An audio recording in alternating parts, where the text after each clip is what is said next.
నమస్తే welcome to BDD news ముందుగా headlines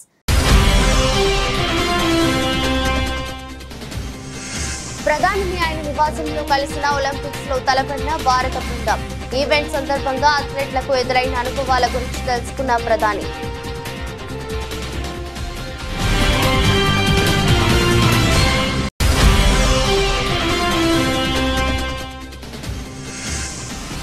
Sitarama project pump house ను ప్రారంభించిన ముఖ్యమంత్రి రేవంత్ రెడ్డి తన రాజకీయ జీవిత కళను పేర్కొన్న మంత్రి తుమ్మల నాగేశ్వరరావు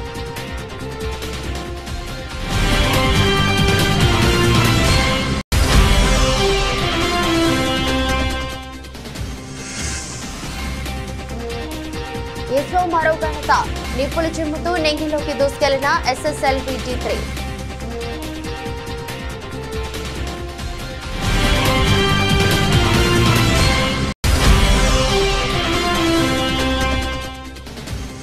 మహిళలపై కేటీఆర్ బ్రేక్ డాన్స్ కామెంట్ నిప్పులు చెరిగిన సీతక్క బస్సుల్లో బ్రేక్ డాన్సులు వేసుకోవచ్చునని కేటీఆర్ మాట్లాడటాన్ని తప్పుపట్టిన సీతక్క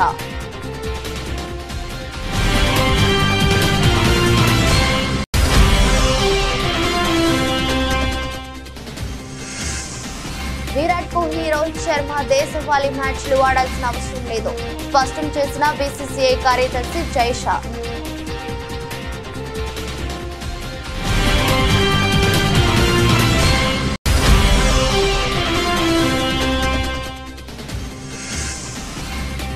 భారీ లాభాల్లో స్టాక్ మార్కెట్లు నిమిషాల్లోనే 3.67 లక్షల కోట్ల లాభం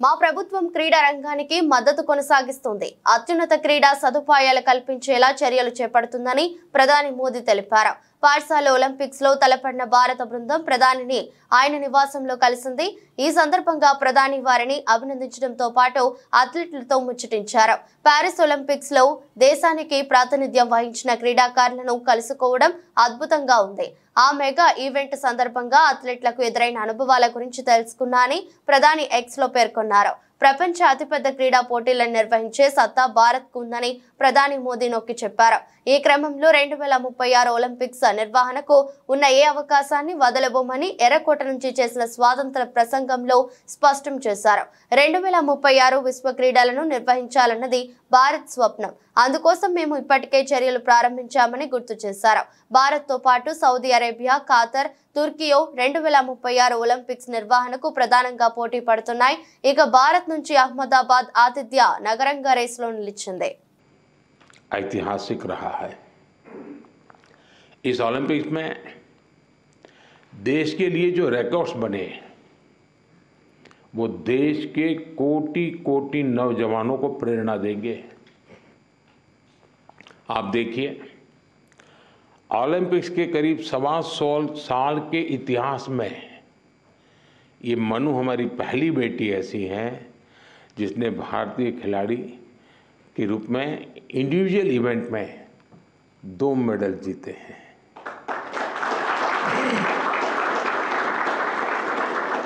हमारा नीरज पहला ऐसा भारतीय खिलाड़ी है जिन्होंने इंडिविजुअल इवेंट में गोल्ड और सिल्वर जीते हॉकी में भारत ने 52 साल बाद लगातार 2 बार मेडल जीते कंटिन्यू अमन ने केवल 21 साल की उम्र में मेडल जीत करके देश को बिल्कुल इतना प्रसन्न कर दिया है और अमन के जीवन के विषय में आज देश जानने लगा है तो उनको लग रहा है कि भाई व्यक्तिगत जीवन की कठिनाइयों से भी इंसान अपनी यात्रा को स्वप्न को संकल्प को सिद्ध कर सकता है कठिनाइयाँ अपने आप अपनी जगह पर रह जाती है अमन ने करके दिखाया है विनेश पहली ऐसी भारतीय बनी जो कुश्ती में फाइनल तक पहुंची ये भी हमारे लिए बड़ा गर्व का विषय है ओलंपिक्स में 7 शूटिंग इवेंट्स में इंडियन शूटर्स फाइनल्स में पहुंचे వరంగల్ డిక్లరేషన్ అమలులో భాగంగా తాము ఇప్పటికే రుణమాఫీ చేస్తున్నామని, త్వరలో రైతు భరోసా పథకాన్ని కూడా ప్రారంభిస్తామని తెలంగాణ ముఖ్యమంత్రి రేవంత్ రెడ్డి అన్నారు. రుణమాఫీ సాధ్యం కాదని కొంతమంది వక్రభాష్యం చెప్పారని, కానీ తాము అమలు చేసి చూపించామన్నారు. 2 లక్షల వరకు రుణమాఫీ చేసి చూపిస్తున్నామన్నారు. ఈ ఏడాది నుంచి ఫసల్ బీమాలో చేరాలని నిర్ణయించామన్నారు. ఈ సందర్భంగా ఆయన మాట్లాడుతూ నేటి స్వేచ్ఛ స్వాతంత్ర్యాలు ఎందరో మహానీయుల త్యాగఫలమని ముఖ్యమంత్రి అన్నారు. అందశ్రీ రాసిన గీతాన్ని తాము రాష్ట్ర గీతంగా ప్రకటించామని గుర్తు చేశారు. తమ సిద్ధాంతం గాంధేయవాదం అన్నారు.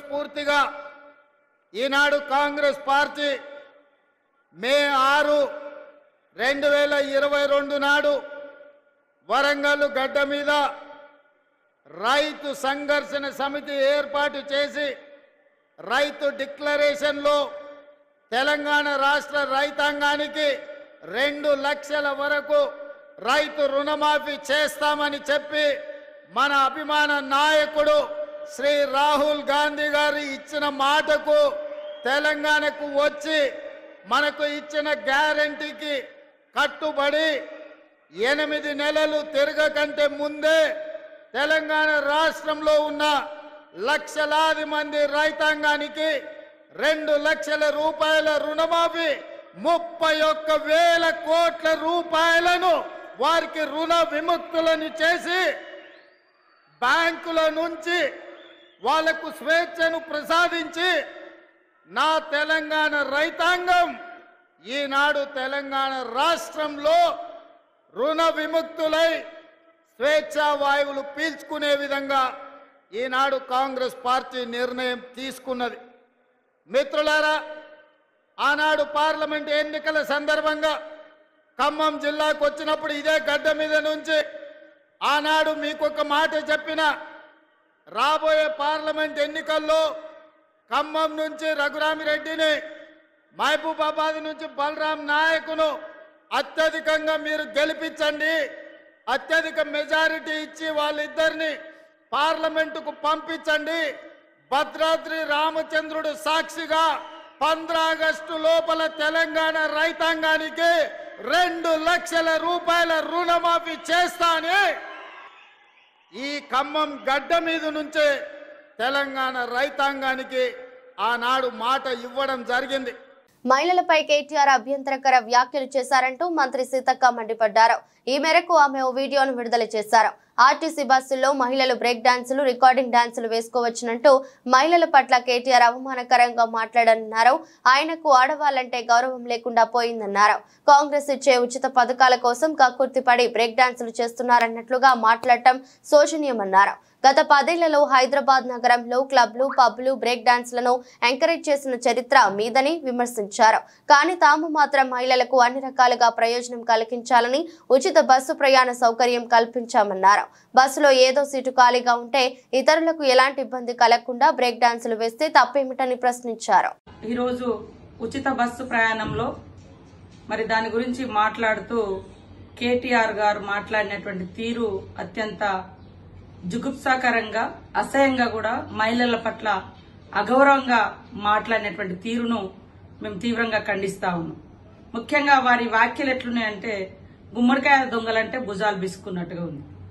నిన్న మన మహిళల యొక్క స్త్రీనిధి వార్షికోత్సవం సందర్భంగా నేను మాట్లాడుతూ మహిళలు ఆర్థికంగా ఎదగాలి, మహిళల ప్రగతే సమాజ ప్రగతిగా మనం గుర్తిస్తున్నాం కాబట్టి మహిళలు అన్ని రంగాల్లో ముందుండాలని కాంగ్రెస్ ప్రభుత్వం పెట్టినటువంటి గ్యారంటీ స్కీములలో కూడా ఆర్థిక భారం మహిళల మీద పడకూడదని వడ్డీ మాఫీ, వడ్డీ లేని రుణాలు గాని, ఉచిత బస్సు ప్రయాణం గాని, 500కే గ్యాస్ సిలిండర్ గాని, అమ్మ ఆదర్శ పాఠశాలలు గాని, రిపేర్స్ గాని, అదేవిధంగా మరి ఇతర వ్యాపారాలను కూడా మహిళా సంఘాలకు ఇచ్చి మహిళల యొక్క ఆర్థికంగా మహిళలను ఆర్థికంగా స్ట్రెంథెన్ చేయడం కోసం చేస్తున్నటువంటి కృషిని తెలియజేస్తూ ఈరోజు ఉచిత బస్సు ప్రయాణంగా మహిళలు చాలా గంటలు దూర ప్రయాణం చేస్తూ ఉంటారు.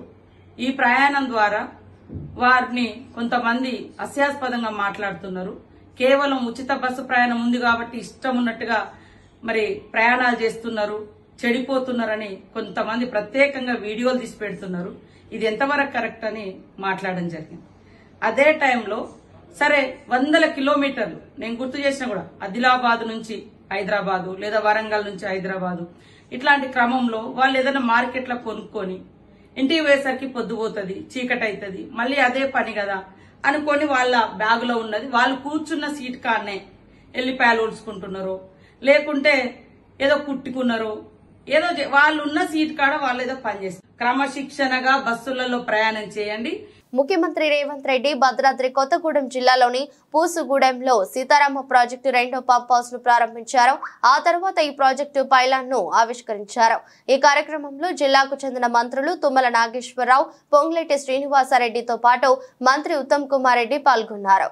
మొదటి పంప్ హౌస్ ను మంత్రి కోమటిరెడ్డి వెంకటరెడ్డి ప్రారంభించగా 3వ పంప్ హౌస్ ను ఉమ్మడి ఖమ్మం జిల్లాకే చెందిన ఉప ముఖ్యమంత్రి మల్లు బట్టి విక్రమార్క ప్రారంభించారు.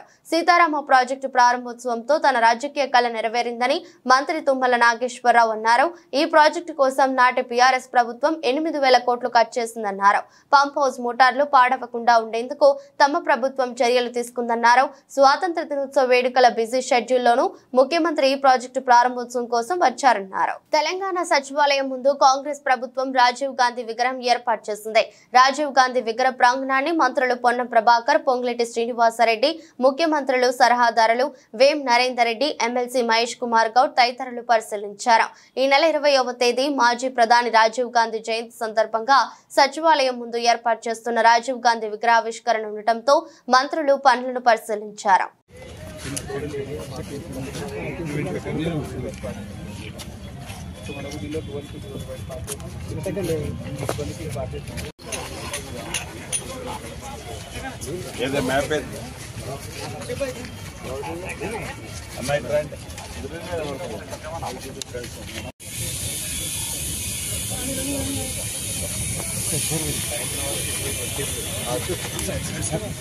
ప్రొఫెసర్ కోదండరాం, ప్రముఖ జర్నలిస్ట్ అమీర్ అలీ ఖాన్ ఎమ్మెల్సీలు ప్రమాణ స్వీకారం చేశారు.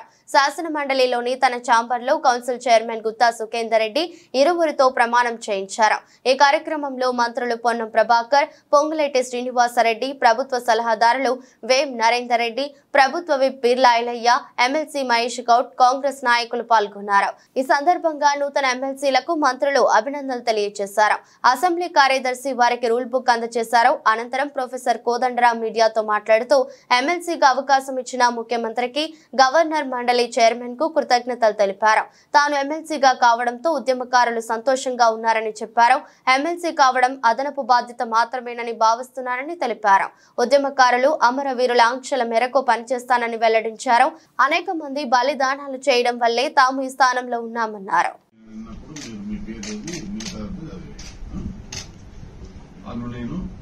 ఎం కోదండరామారెడ్డి అను నేను శాసన పరిషత్తు సభ్యునిగా నామనిర్దేశం అయినందున శాసనం ద్వారా నిర్మితమైన భారత రాజ్యాంగం పట్ల నిజమైన విశ్వాసం, విధేయత చూపుతానని, భారతదేశ సార్వభౌమాధికారాన్ని, సమగ్రతను కాపాడుతానని, నేను స్వీకరించబోయే కర్తవ్యాన్ని శ్రద్ధాసక్తులతో నిర్వహిస్తానని పవిత్ర హృదయంతో ప్రతిజ్ఞ చేస్తున్నాను.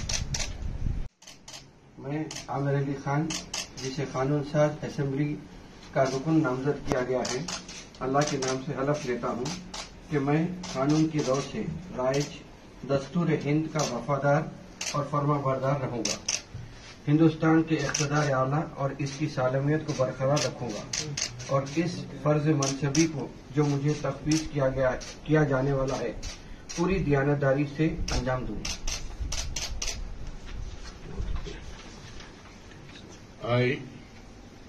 आमिर अली खान, रुकन कानून साज, तेलंगाना कानून साज काउंसिल, अल्लाह के नाम से हलफ लेता हूँ कि मैं ऐवान के क़वायद का पाबंद रहूँगा, उन पर अमल करूँगा और आदाब मजलिस को मलहूज रखते हुए ऐवान की रिवायत का एहतराम करूँगा। వరుస విజయాలతో దూసుకెళ్తున్న భారత అంతరిక్ష పరిశోధన సంస్థ మరో ఘనతను సాధించింది.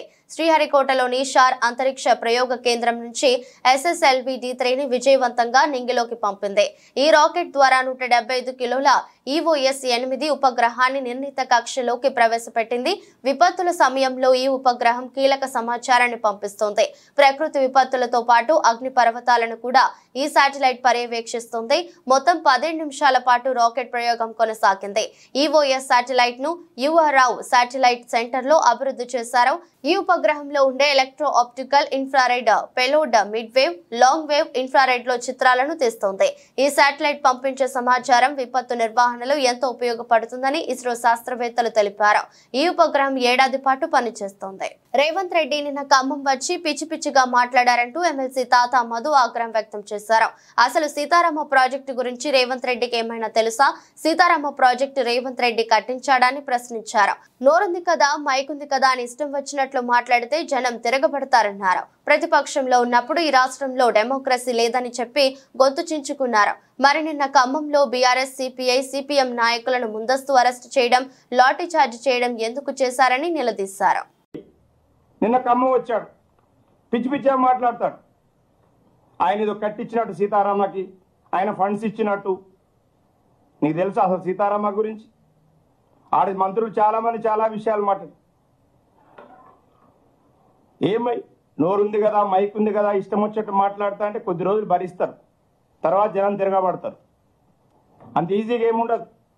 ఒకటే గొంతు చించుకుని ముఖ్యమంత్రి కాకముందు ప్రజాస్వామ్య పరిరక్షణ, ఈ రాష్ట్రంలో ప్రజాస్వామ్యం లేదు, డెమోక్రసీ లేదు, ముళ్ళ కంచెలు వేశారు, ముళ్ళ కంచెలతో పరిపాలన చేస్తానని చెప్పిండ్రు.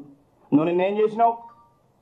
బీఆర్ఎస్ పార్టీ వాళ్ళనే కాదు, ఎంఎల్ పార్టీ వాళ్ళని, సిపిఎం వాళ్ళని, సిపిఐ వాళ్ళని, బీజేపీ వాళ్ళని అందరినీ ముందస్తుగా అరెస్ట్ చేశారు. నీకేందంత భయం? నువ్వు ప్రజాస్వామ్యవాదివి కదా, నీకు ప్రజాస్వామ్యం మీద నమ్మకం ఉంది కదా, మరి ఎందుకు అరెస్ట్ చేయాల్సి వచ్చింది? ముందస్తుగా గృహ నిర్బంధం చేశారు, లాఠీ చార్జీలు చేశారు. అంటే చెప్పేది ఒకటి, చేసేది ఒకటి రేవంత్ రెడ్డి గారు. రాష్ట్రంలో అన్నా క్యాంటీన్లు పునఃప్రారంభమయ్యాయి. ఈ సందర్భంగా మంత్రి నారా లోకేష్ శుక్రవారం మీడియాతో మాట్లాడుతూ కూటమి ప్రభుత్వం అధికారంలోకి వచ్చిన 100 రోజుల్లోనే అన్నా క్యాంటీన్లు ప్రారంభించామని తెలిపారు. 2019 సెప్టెంబర్ వైసీపీ కూడా అన్నా క్యాంటీన్లు ప్రారంభిస్తామని చెప్పారన్నారు. వ్యక్తిగతంగా నేను కూడా ఆనాడు ఆభరణాలు అన్నీ అందిస్తాం జరిగింది. చాలామంది నాకు వచ్చి చెప్పారు, మొత్తం గుడిని, భువనేరుని, పానకాల స్వామి కూడా మొత్తం ఆ ప్రాంతం అభివృద్ధి చేస్తే బాగుంటుందని చెప్పారు. నాకు కూడా చాలామంది వచ్చి ప్రజా దర్బార్లో కలిసినప్పుడు కొన్ని ఫిర్యాదులు ఇచ్చారు. దాని మేరకు మీరే చూసారు, కొన్ని యాక్షన్ కూడా తీసుకుంటాం జరిగింది. గత 5 సంవత్సరాలు అన్ని వ్యవస్థల్ని గత ప్రభుత్వం భ్రష్టు పట్టించింది. అవన్నీ ఒక కొలికి తీసుకురావాల్సిన బాధ్యత నా పైన ఉంది. తొలి 100 రోజుల్లోనే మీరు మార్పు చూస్తారు. గుడికి వచ్చేగల నేను అనేక మందితో మారుతున్నా, ప్లానర్స్తో డిస్కస్ చేస్తున్నా, ఎలా చేస్తే బాగుంటుంది, అభివృద్ధి ఎలా చేస్తే బాగుంటుంది, గెస్ట్ హౌస్లు, కాటేజీలు ఎక్కడ ఏర్పాటు చేయాలి, భక్తులకి ఎలాంటి ఇబ్బంది లేకుండా మనం గుడిని అభివృద్ధి చేస్తే బాగుంటుంది ఆలోచనతోనే ఉన్నా. వాళ్ళతో చర్చించా. అది త్వరలోనే ఆ మాస్టర్ ప్లాన్ ప్రజల ముందర పెడతా. ఇంకా మంగళగిరి నియోజకవర్గ ట్రాఫిక్ కూడా చాలా పెద్ద సమస్య మనకి. ఆల్రెడీ కేంద్ర ప్రభుత్వ సంస్థతో నేను మాట్లాడాను, వాళ్ళు రమ్మని చెప్పా. కమిషనర్ గారి కాంటాక్ట్ నెంబర్ ఇచ్చాను, అధికారుల నెంబర్ కూడా ఇచ్చాను. వాళ్ళందరి గురించి ఒక మాస్టర్ ప్లాన్ తయారు చేయమని. అంటే ట్రాఫిక్ మేనేజ్మెంట్ ఎట్లా చేయాలి, ఎక్కడ ట్రాఫిక్ లైట్స్ రావాలి, అండర్ పాస్లు రావాలి, మొత్తం మాస్టర్ ప్లాన్ తయారు చేయాలని లక్ష్యంతో మేము పనిచేస్తాం. అవన్నీ కూడా త్వరలోనే ప్రజల ముందర పెడతాం. వాళ్ళ అభిప్రాయాలు తెలుసుకున్న తర్వాత అవి అమలు చేస్తాం. అన్న క్యాంటీన్ తిరిగి ప్రారంభిస్తామని చెప్పాం. గతంలో ఏ డిజైన్ ఉందో అదే డిజైన్ అమలు చేస్తాం.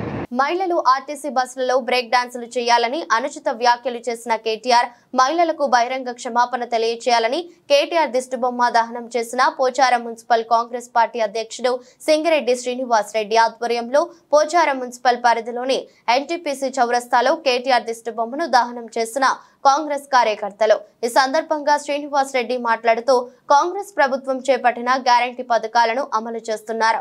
మహిళలకు ఇచ్చిన ఉచిత బస్సు సౌకర్యాన్ని దుర్వినియోగం చేస్తున్నారని, బస్సులలో బ్రేక్ డాన్సులు చేయాలని అనుచిత వ్యాఖ్యలు చేసిన కేటీఆర్ మహిళలకు బహిరంగ క్షమాపణ చెప్పాలని, లేకుంటే మీ ఇంటిని కూడా ముట్టడించేందుకు మహిళలు సిద్ధంగా ఉన్నారని ఈ సందర్భంగా తెలిపారు.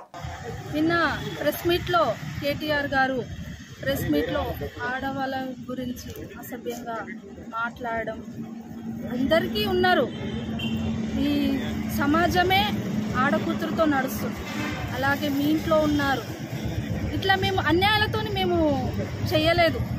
బస్సు సౌకర్యం మహాలక్ష్మి మన కాంగ్రెస్ పార్టీ హయాంలో సోనియా గాంధీ ఇచ్చిన 6 గ్యారెంటీలో మహాలక్ష్మి పథకంలో మహిళలకు ఫ్రీ బస్ ఇచ్చారు. ఆ ఫ్రీ బస్సు మా అవసరాల కోసమే మేము వాడుకుంటున్నాం మేము, అంతే తప్ప కొంతమందికి ఆరోగ్యపరంగా ఉంది, కొంతమందికి ఏమో అవసరతల పరంగానే మేము వెళ్తున్నాం.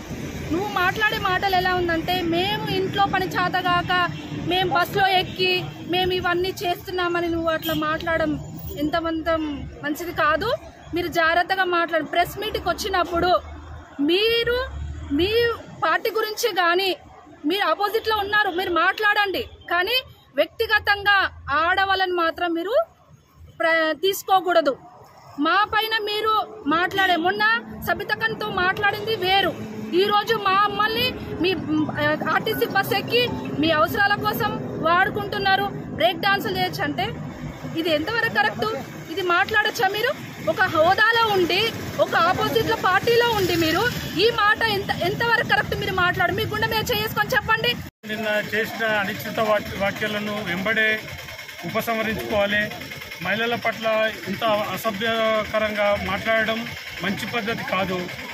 ఇంకోటి, మీరు 10 సంవత్సరాలు పార్టీలో ప్రభుత్వంలో పనిచేసారు, పార్టీలో వర్కింగ్ ప్రెసిడెంట్గా చేసారు. మీరు మీ అయ్యనేమో ముఖ్యమంత్రిగా చేసినాడు.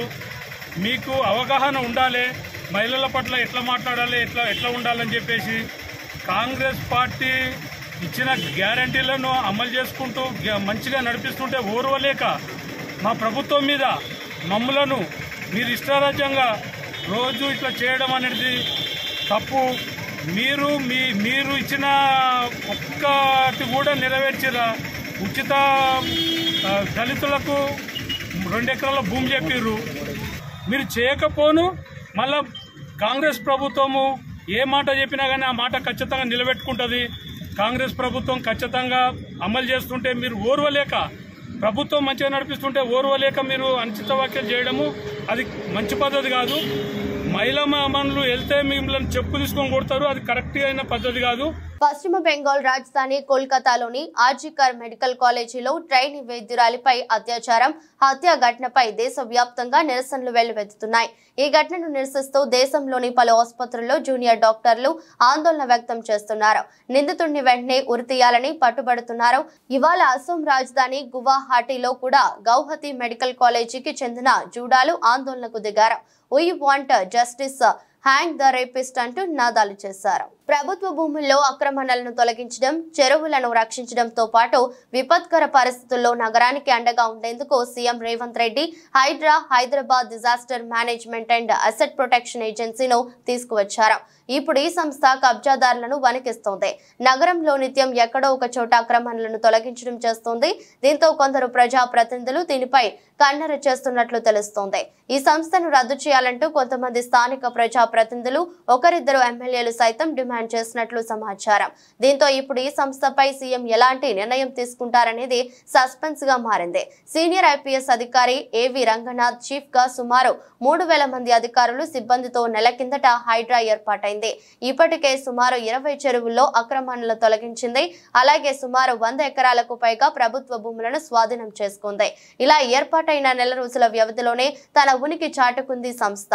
మాజీ ఐఏఎస్ అకునూరి మురళి ఎక్స్ వేదికగా హైడ్రా కమిషనర్ రంగనాథ్ ను మంచి పని చేస్తున్నారంటూ ప్రశంసించారు. ప్రజా ప్రతినిధులు ఇష్టానుసారంగా ప్రభుత్వ చెరువు భూములను ఆక్రమిస్తున్నారని, ముఖ్యమంత్రి హైడ్రాను మరింత బలోపేతం చేసి రాష్ట్రమంతా విస్తరించాలని, రంగనాథ్ కి పూర్తి సహకారం అందించాలన్నారు. చెరువులు, లక్షల కోట్ల భూములను కాపాడి భావితరాలకు మంచి పర్యావరణాన్ని అందించాలని ఆకునూరి మురళి కోరారు. ఎగువ నుంచి భారీగా వస్తున్న వరద నీటితో నాగార్జున సాగర్ డ్యాం నిండుకుండలా మారింది. జలాశయంలోని నీటి మట్టం పూర్తి స్థాయికి చేరుకుంది. దీంతో ఎగువ నుంచి వస్తున్న నీటిని అదే స్థాయిలో దిగువకు విడుదల చేస్తున్నారు. డ్యాం 4 క్రస్ట్ గేట్ల ద్వారా అధికారులు నీటిని దిగువకు వదులుతున్నారు.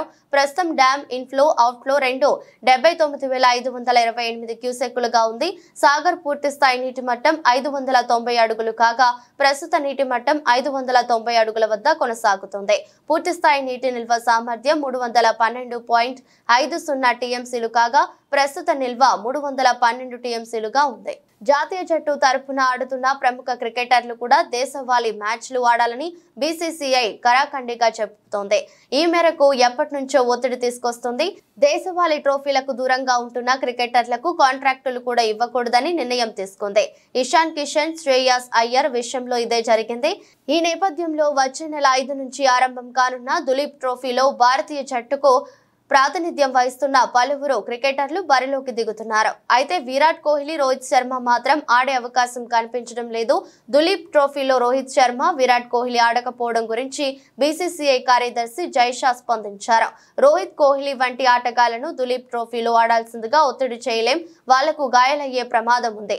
అయినా వాళ్లు దేశవాళీ మ్యాచ్లు ఆడాల్సిన అవసరం లేదు. ఆస్ట్రేలియా, ఇంగ్లాండ్ వంటి దేశాల్లో జాతీయ క్రికెటర్లందరూ దేశవాళీ మ్యాచ్లు ఆడరు. కొందరు ఆటగాళ్లకు మనం గౌరవం ఇవ్వాల్సిన అవసరం ఉంది అని జైషా పేర్కొన్నారు. దేశీయ స్టాక్ మార్కెట్లు వారాంతంలో భారీ లాభాలతో మొదలయ్యాయి. ప్రధాన సూచీలు మొత్తం ఎగువకు పయనించాయి.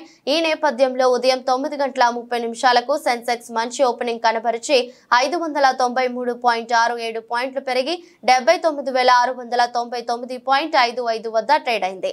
నిఫ్టీ 50,172.30 పాయింట్లు లేదా 0.71% పెరుగుదలతో 24,316.05 వద్ద ట్రేడ్ అయింది. మరోవైపు బ్యాంక్ నిఫ్టీ కూడా 400 పాయింట్లకు పైగా లాభంతో ప్రారంభమైంది. ఒక రోజు క్రితం సెన్సెక్స్ 79,105.88 వద్ద, నిఫ్టీ 24,143.75 వద్ద ముగిశాయి. గ్లోబల్ మార్కెట్ నుంచి వచ్చిన బలమైన సంకేతాల నేపథ్యంలో దేశీయ స్టాక్ మార్కెట్లో పాజిటివ్ ట్రేడ్ కొనసాగుతున్నట్టు తెలుస్తోంది. ఊహించిన దానికంటే మెరుగైన రిటైల్ విక్రయాలు సహా పలు అంశాల నేపథ్యంలో బలమైన పెరుగుదలకు దారితీసింది. దీంతో ప్రపంచ వ్యాప్తంగా ఉన్న మార్కెట్లకు గొప్ప మద్దతును లభించింది. దేశీయ స్టాక్ మార్కెట్లో రంగాల సూచీలు అన్ని గ్రీన్ లో ఉన్నాయి. Auto, IT, metal, media, oil and gas, Nifty సూచీలు ఒక్కొక్కటి 1% కంటే ఎక్కువ పెరిగాయి. మిడ్ క్యాప్, స్మాల్ క్యాప్ షేర్లలో కూడా మంచి కొనుగోలు నమోదయ్యాయి. ఈ క్రమంలో సెన్సెక్స్, నిఫ్టీలో ఒక్కొక్కటి 0.5% పైగా పెరిగాయి. ఓవరాల్ గా బీఎస్సీలో లిస్ట్ అయిన కంపెనీల మార్కెట్ క్యాప్ విలువ 3.67 లక్షల కోట్లు పెరిగింది. అంటే మార్కెట్ ప్రారంభమైన వెంటనే ఇన్వెస్టర్ల సంపద 3.67 లక్షల కోట్లు పెరిగిందని చెప్పవచ్చు. వార్తలు ముగించే ముందు మరోసారి హెడ్లైన్స్. ప్రధానిని ఆయన నివాసంలో కలిసిన ఒలింపిక్స్ లో తలపడిన భారత బృందం. ఈవెంట్ సందర్భంగా అథ్లెట్లకు ఎదురైన అనుభవాల గురించి తెలుసుకున్న ప్రధాని.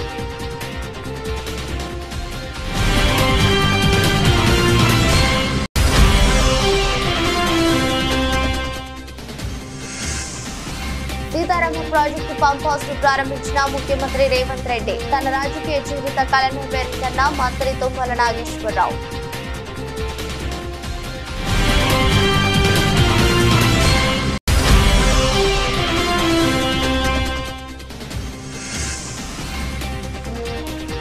ఇస్రో మరో ఘనత.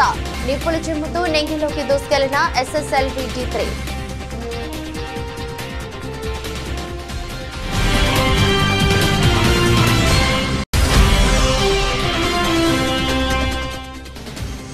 మహిళలపై కేటీఆర్ బ్రేక్ డాన్స్ కామెంట్. నిప్పులు చెరిగిన సీతక్క. బస్సుల్లో బ్రేక్ డాన్సులు వేసుకోవచ్చునని కేటీఆర్ మాట్లాడటాన్ని తప్పుపట్టిన సీతక్క.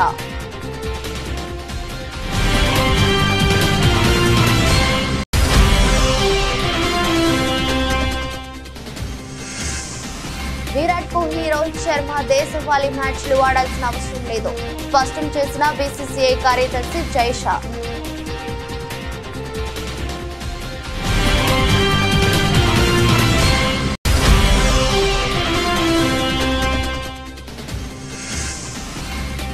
భారీ లాభాల్లో స్టాక్ మార్కెట్లు. నిమిషాల్లోనే 3.67 లక్షల కోట్ల లాభం.